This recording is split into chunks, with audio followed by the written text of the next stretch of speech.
عقیدہ توحید بہت اہم عقیدہ ہے، یاد رکھیں میں نے پچھلے 2-3 جمعہ پہلے سورہ فاتحہ کی تجلیات میں یہ ساری باتیں آپ کو سمجھا چکا ہوں کہ الہ اللہ تبارک و تعالیٰ کی ذات ہے، اور حقیقی جو معبود ہے وہ کون ہے؟ اللہ۔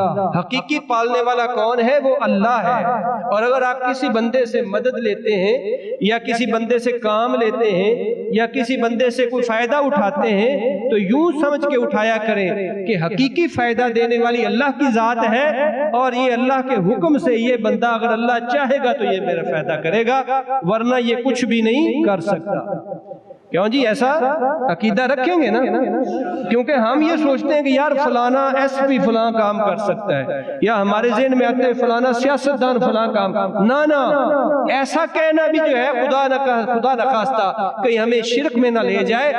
ایسا ہمیشہ کہا کریں کہ میرا اللہ کام کر سکتا ہے، اگر اللہ چاہے گا تو اس بندے کے ذریعے میرا کام کروائے گا، اور اگر وہ نہیں چاہے گا تو یہ چھوڑ کے وزیر اعظم بھی کوشش کر لے وہ کام نہیں۔ یہ ہے اصل عقیدہ، اور قرآن مجید میں بھی یہ عقیدہ لکھا ہوا ہے، اِن يَنْصُرْكُمُ اللَّهُ فَلَا غَالِبَ لَكُمْ، اگر اللہ تمہارا مددگار ہو جائے تو فَلَا غَالِبَ لَكُمْ، تم پر اور کوئی غالب نہیں آ سکتا۔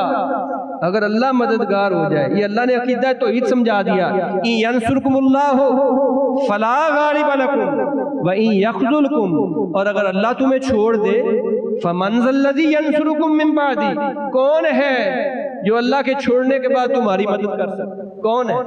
اللہ نے چیلنج کر دیا، کوئی نہیں کر سکتا۔ اس لیے میرے بھائیوں، عقیدہ توحید جو ہے یہ قربانی کا پہلا سبق ہے۔